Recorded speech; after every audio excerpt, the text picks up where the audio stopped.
Вратите се затворени, чадорите спуштени, но терасите сепак се поставени.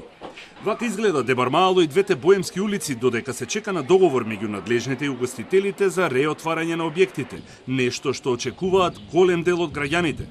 Сега веќе не е прашање дали, туку кога и под кои услови ќе работат кафетериите и кафеаните. Министерството за здравство во склоп на олабавувањето на рестриктивните мерки направи првичен план како би работеле угостителските објекти и тој е доставен до стопанските комори и угостителите. Во него се предвидени заштитни мерки, а угостителите пак имаат своји идеи и решенија.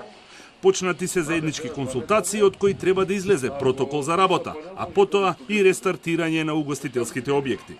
Предлогот на комисијата е во првата фаза да биде само на терасите, на отворените тераси, значи да работат угостителските објекти. И нашиот предлог е да има физичка дистанца помеѓу масите, да не биде ограничено со квадратура.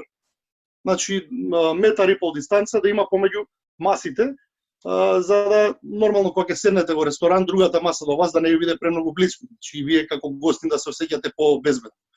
Отворени прашања има многу, како што е носењето на заштитна маска кое е задолжително и како тоа би се извело во угостителските објекти.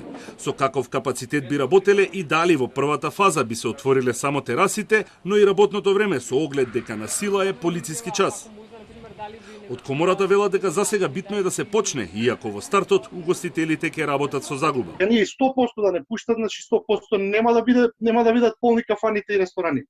Значи нема економска исплатливост, нема ни да има во брзо време. Прилагодувањето на луѓето е прва фаза.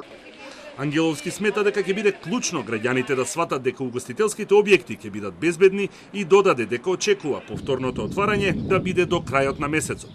Министерот Филипче пак кажа дека временска рамка засега нема, а последниот збор ќе го имаат токму епидемиолозите.